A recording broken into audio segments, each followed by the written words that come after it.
जननी जन्म सौख्यानां वर्धनी कुल संपदां पदवी पूर्व पुण्यानां लिख्यते जन्म पत्रिका आदित्याय च सोमाय मंगलाय बुधाय च गुरु शुक्र शनिभ्यश्च राघवे केतवे नमः गजाननं भूतगणादि सेवितं कपित्त जम्बो फलसार पक्षितं उमासुदं सोह विनाश कारणं नमामि विघ्नेश्वर पादपங்கஜம். உலகெங்கும் வாழக்கூடிய நெக்ஸ்ட் ஜென் நேயர்கள் அனைவருக்கும் வணக்கம். நான் உங்கள் டாக்டர் வி ராஜ்குமார் சிவாச்சாரியார் பேசுகிறேன். எல்லாரும் எப்படி இருக்கீங்க? நலமா இருப்பீங்க நம்புறேன். தற்போது நாம் பார்க்கக்கூடியது இந்த வார ராசி பலன் எப்படி என்று சொல்லக்கூடிய வகையிலே திங்கட்கிழமையிலிருந்து ஞாயிற்றுக்கிழமை வரைக்கும் வார ராசி பலன் எப்படி இருக்கு அப்படிங்கிறத நம்ம தெரிஞ்சுக்கிறோம். அதாவது வாழ்க்கையில் நம்ம நிறைய விஷயங்களை கடந்து வந்திருக்கோம். வாழ்க்கையில் நிறைய விஷயங்கள் இனி கடந்தும் போக போறோம். நிறைய விஷயங்கள் இருக்கு, பிளஸ் மைனஸ் நிறைய இருக்கு. எதற்காக இந்த வார ராசி பலன் அப்படின்னு சொன்னா இது பாத்தீங்கன்னா நீங்க தெரிஞ்சுக்கணும். சோ எனக்கு இதெல்லாம் நடக்குது, எனக்கு இதெல்லாம் நடந்துட்டு இருக்கு, நான் இந்த விஷயத்துல இனிமேல் கவனமா இருக்கணும் அப்படின்னு நீங்க தெரிஞ்சுக்கிறதுக்கோசரம் தான் இந்த வார ராசி பலன். நீ இப்படி இருக்கணும், இதெல்லாம் உனக்கு மைனஸ், இதெல்லாம் உனக்கு பிளஸ், நீ இப்பெல்லாம் இதை செய், இதெல்லாம் இதை நீ செய்யாத, கொஞ்சம் கவனமா இரு அப்படிங்கிறதுக்கோசரம் தான் சொல்றது. 27 நட்சத்திரம், 12 ராசி, 9 கிரகம், இது நம்மளுடைய ஆளுமை. நம்ம ஒரு மனிதனாக பிறந்தவனுக்கு அதுக்காக தான் இந்த வார்த்தையை நம்ம சொல்றது. ஜனனி ஜன்ம சௌக்கியானம் வர்தனி குல சம்பதாம் பதவி பூர்வ புண்ணியானாம். நீ பூர்வ புண்ணியம் பண்ணியிருக்கணும். நல்லதா இருந்தாலும் சரி, எந்த ஒரு விஷயமா இருந்தாலும் உன்னுடைய கர்மா பலன், உன்னுடைய ஜாதக பலன் இதெல்லாம் உனக்கு நன்னா இருந்து யோகமா இருந்தது அப்படின்னு சொன்னா அடுத்து ஒரு விஷயமா நீ சக்சஸ் பண்ணிட்டு வருவ. அதுக்கு பேர் தான் காலச்சக்கரம்னு பேரு. காலச்சக்கர திசை அப்படிங்கிறது அதனாலதான். ஒரு நேரம் காலச்சக்கரம் அது சொல்றோம் இல்லையா, ஒரு நேரம் மேல இருக்கிறோம், ஒன்னு கீழே வருவான், கீழே இருக்கிறவன் மேல போவான். காலச்சக்கர திசை அப்படின்னு பேரு. அப்போ அதனாலதான் சொல்றது, நாம செய்யாததை நாள் செய்யும், நாள் செய்யாததை கோள் செய்யும் சொல்லுவாங்க. கோள்னு கிரகம். சோ அப்ப இந்த 9 கிரகமும் இப்ப இந்த வார ராசி பலனுக்கு நமக்கு என்ன சொல்றது, நம்ம ராசிக்கு என்ன சொல்றது?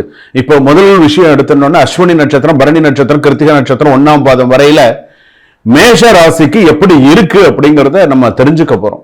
சோ முழுமையா வீடியோவை கடைசி வரைக்கும் ஸ்கிப் பண்ணாம பாருங்க. அப்பதான் இடையில நான் ஏதாவது ஸ்லோகம் சொல்லியிருக்கேனா, சோ ஏதாவது அந்த ராசியை பத்தின விஷயங்கள் ஏதாவது சொல்லியிருக்கேனா அப்படிங்கறது உங்களுக்கு முழுமையாக நீங்க தெரிந்து கொள்ள முடியும். உங்களை பத்தி தெரிஞ்சுக்கிறதுக்கு நீங்க கொஞ்ச நேரம், உங்களுக்காக சிறிது நேரம் நீங்கள் ஒதுக்க வேண்டும். சில ராசிக்காரர்கள் தனக்கான வாழ்க்கையை வாழ்ந்திருக்க மாட்டாங்க.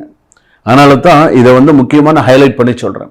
என்ன நடுவில் எல்லாம் நீங்க கேட்டுட்டீங்க அப்படின்னு சொன்னா உங்களுக்கு உங்க ஜாதகத்தை பத்தி நீங்க சிறப்பா தெரிஞ்சுக்கலாம். சரிங்களா? மேஷ ராசி நேயர்களை, மேஷ ராசி அப்படின்னு சொல்லும்போது பரணி நட்சத்திரம், அஸ்வினி நட்சத்திரம், பரணி நட்சத்திரம் மற்றும் கிருத்திகை நட்சத்திரம் 1ஆம் பாதம் வரையில மேஷ ராசி. சோ இந்த மேஷ ராசிக்கு இந்த வாரம் எப்படி இருக்கு, எப்படி என்ன மாதிரியான பொது பலன்கள் கணிச்சிருக்கேன் அப்படிங்கறத நீங்க தெரிஞ்சுக்கலாம். நான் ஒரே ஒரு சின்ன விஷயம் சொல்றேன். மேஷராசி பொறுத்தளவுக்கு நீங்க செஞ்ச சின்ன தப்பு லைஃப் முழுக்க பாதிக்குது. யோசிச்சு பாருங்க. 1, உங்க கோபம் தான் உங்களோட பிக்கஸ்ட் எனிமி. இது 2வது விஷயம். நீங்க கேர்லெஸ்ஸா இருந்தீங்கன்னா உங்க வேலை போறதுக்கான வாய்ப்பு நிறைய இருக்கு. 4வது, உங்களுடைய நம்பியவர்களால் தான் பெரிய ஏமாற்றம் வரும். நீங்க யாரும் முக்கியமா நம்பிட்டு இருக்கீங்களோ அவங்களால ஒரு பெரிய ஏமாற்றம் காத்துட்டு இருக்கு. கவனமா இருங்க. லாஸ்ட் மினிட்ல எல்லாம் மிஸ் ஆயிடும், அதுவும் கவனமா இருங்க. பணம் வரும், திடீர்னு கையை விட்டு போயிடும். 10 ரூபாய் கையில வர மாதிரி இருக்கும், திடீர்னு கையை விட்டு போயிடும். கவனமா இருங்க. சின்ன மிஸ்டேக்கு பெரிய லாஸ் ஆயிடும். கவனமா இருங்க. நீங்க உங்களோட ஈகோவை விட்டீங்கன்னு நல்லது. 1.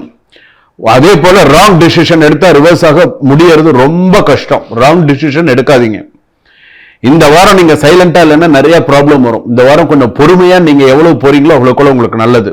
உங்க வீக்னஸா யாரோ யூஸ் பண்ண போறாங்க, உங்க வீக்னஸா யாரோ யூஸ் பண்ணிட்டு இருக்காங்க, பண்ண போறாங்க. சோ கவனமா இருங்க.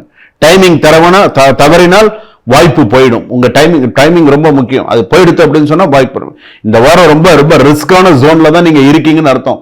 ரொம்ப ரிஸ்கான ஜோன்ல தான் நீங்க இருக்கீங்க. சொல்றோம் இல்லையா, ஆரஞ்சு ஜோன், ரெட் ஜோன்லாம் சொல்றோம்ல, அந்த மாதிரி நீங்க உங்க ஜாதகப்படி ரிஸ்கான ஜோன்ல தான் நீங்க இருக்கீங்க. நான் சொல்ற அந்த ஒரு வரியிலேயே நீங்க எல்லாம் புரிஞ்சுட்டு இருப்பீங்கன்னு நினைக்கிறேன். 1. 2வது, உங்க ஜாதகத்துல உங்களுக்கு அடுத்தடுத்த விஷயங்கள் எப்படி இருக்கு அப்படிங்கறத நம்ம பார்க்கலாம். உங்க ஜாதகத்துல உங்களுடைய சூழ்நிலைகள்லாம் எப்படி இருக்கு அப்படிங்கிறது. அதாவது சில நேரங்களில் இந்த மேஷ ராசி அப்படின்னு சொல்லும்போது இப்ப ராசிக்கு எந்த இடத்துல விரயஸ்தானத்துல சனி இருக்கு, எங்க வருது எங்க போகுதுன்னு தெரிய மாட்டேங்குது. சில நேரத்துல சரி கஷ்டம் முடியும் நேரம் வந்தாச்சு, பட் கேர்ஃபுல்லா இல்லைன்னா என்னாச்சு, மிஸ்டேக் ஆகிடும், சான்ஸ் மிஸ் ஆகிடும். ஸோ கவனமாக இருக்கணும். மேலதிகாரிகள் உங்களை வேணும்னே டெஸ்ட் பண்ணுவாங்க. நீ என்ன பண்ற, ஏது பண்ற, எங்க போற, எங்க வர. ரொம்ப பேஷன்ஸ் ரொம்ப முக்கியம், பொறுமை ரொம்ப முக்கியம். இவன் என்னடா என்ன கேள்வி கேட்கறது, இவன் என்னடா என்ன பாக்குறது, இவனை விட தாத்தாவெல்லாம் நான் பார்த்துருக்கேன்டா அப்படின்னு சொல்லி பேசுவான். ஐயா எங்க பேச, உன் குடும்ப சூழ்நிலை, உன்னுடைய சில விஷயங்கள்லாம் நினைச்சு பார்த்து பேசு. அடுத்த மாசம் உனக்கு வருமானம் வரணும், அடுத்த மாசம் சம்பளம் உனக்கு வரணும். ஸோ உன்னுடைய குடும்ப சூழ்நிலைகள்லாம் பார்த்து நீ சில விஷயங்களை பேசு. சின்ன மிஸ்டேக்கு கூட நாளைக்கு பெரிய இஷ்யூ ஆகிறதுக்கான வாய்ப்புகள் நிறைய இருக்கு. இன்வெஸ்ட்மெண்ட் செய்யும் போது டபுள் செக்அப் நீ பண்ணிக்கல அப்படின்னு சொன்னா உனக்கு ப்ராப்ளம் தான். பிசினஸ்ல ஸ்லோவா இருந்தாலும் ப்ராஃபிட் வந்து உனக்கு கண்டிப்பா சேரும். ஒரு டிலே ஆனாலும் ஓரளவுக்கு உனக்கு எல்லாமே சரியா இருக்கும். லவ்ல நிறைய மிஸ் அண்டர்ஸ்டாண்டிங் சான்சஸ் நிறைய இருக்கு. காதல் வந்து பாத்தீங்கன்னா காதல் பண்றவங்க இன்னைக்கு இருக்காங்க, காதல்லாம் இல்லாம இல்ல. அதுலயும் மிஸ் அண்டர்ஸ்டாண்டிங் வந்தா எப்படி இருக்கும்ன்றதை நீங்களே பாருங்க. நீங்க ஒண்ணு சொன்னா அவங்க ஒண்ணு புரிஞ்சுப்பாங்க, அவங்க ஒண்ணு சொன்னா நீங்க ஒண்ணு புரிஞ்சுப்பீங்க. இது தேவையில்லாத பிரச்சனைகள் வரும். மேரிட் லைஃப்ல கூட பாத்தீங்கன்னா சின்ன சின்ன ஈகோ ப்ராப்ளம்லாம் வரும். பேசும் வார்த்தையில கேர்ஃபுல்லா இருக்கணும். இல்லாது மூணாவது நபர்கள் தலையிட்டு தேவையில்லாத பிரச்சனைகள் வரும். அட்ஜஸ்ட் பண்ணி போனா ஸ்ட்ராங்கா இருக்கும், பாத்துக்கோங்க. வீட்டுல சின்ன சின்ன சண்டைகள், எல்டர்ஸ் சொல் பேச்சு கொஞ்சம் கேளுங்க. ஃபேமிலி சப்போர்ட் இறுதியில உங்களுக்கு இருக்கு, இல்லாம இல்ல. அதே போல வந்து பாத்தீங்கன்னா டிவோர்ஸ் கேஸ்லாம் கொஞ்சம் டிலே தான் ஆகும். இந்த வாரம் டிசிஷன் சரியா வராது. இந்த வாரத்தில் சில கோர்ட் கேஸ் எல்லாம் சில பிரச்சனைகள்லாம் இருக்கு. ரெண்டாவது வந்து பாத்தீங்கன்னா உங்களோட ஆங்கர் பிக்கஸ்ட் எனிமி. ஸோ கொஞ்சம் கரெக்டா இருந்துக்கோங்க. இந்த வாரம் வந்து கொஞ்சம் ஸ்ட்ரகிளா தான் இருக்கும், கொஞ்சம் ஸ்ட்ராங் சக்சஸா தான் இருக்கும். பேஷன்ஸ் வைத்தால், கொஞ்சம் பொறுமையா இருந்தா லைஃப் சக்சஸ் பண்ணிக்க முடியும்.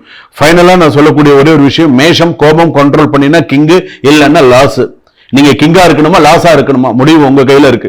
கேர்ஃபுல்லானவங்க தான் வின்னர். நீங்க கேர்ஃபுல்லா இருந்தீங்கன்னா நீங்க தான் உங்க லைஃபுக்கு நீங்க வின்னர். இது நான் இப்ப சொல்லக்கூடிய மேஷ ராசிக்கான பலன்கள். முருகப்பெருமானுக்கோ கால பைரவருக்கோ சனிக்கிழமையில தீபம் ஏத்து, ஒரே ஒரு நெய் தீபம் ஏத்தினாலும் மனசால ஏத்தி தீபம் ஏற்றி வழிபாடு பண்ணுங்க. கண்டிப்பா நீங்க இந்த வாரம் சக்சஸ் பண்ணுங்க. சுபம், வாழ்க வளமுடன்.